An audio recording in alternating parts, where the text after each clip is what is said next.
صلاحیت، ہنر اور اعتماد ایسی چیزیں ہیں جنہیں شکست نہیں دی جا سکتی۔ آج کی آیت کا ترجمہ۔ پناہ مانگتی ہوں اللہ کی شیطان مردود سے۔ شروع اللہ کا نام لے کر جو بڑا مہربان نہایت رحم والا ہے۔ کہہ دو کہ اگر تم مرنے یا مارے جانے سے بھاگتے ہو تو بھاگنا تم کو فائدہ نہیں دے گا، اور اس صورت میں تم بہت ہی کم فائدہ اٹھاؤ گے۔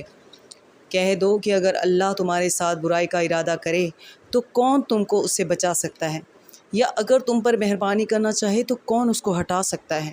اور یہ لوگ اللہ کے سوا کسی کو نہ اپنا دوست پائیں گے اور نہ مددگار۔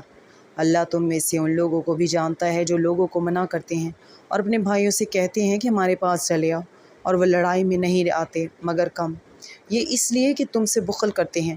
پھر جب ڈر کا وقت آئے تو تم ان کو دیکھو کہ تمہاری طرف دیکھ رہے ہیں، اور ان کی آنکھیں اسی طرح پھر رہی ہیں جیسے کسی کو موت سے غشی آ رہی ہو۔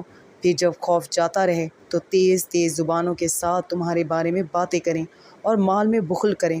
یہ لوگ حقیقت میں ایمان لائے ہی نہ تھے، تو اللہ نے ان کے اعمال برباد کر دیے، اور یہ اللہ کو آسان تھا۔ یہ لوگ خوف کے سبب خیال کرتے ہیں کہ فوجیں نہیں گئیں، اور اگر لشکر آ جائیں تو تمنا کریں کہ کاش خانہ بدوشوں میں جا رہے ہیں اور تمہاری خبر پوچھا کریں، اور اگر تمہارے درمیان ہوں تو لڑائی نہ کریں مگر کم۔ صدق اللہ العظیم۔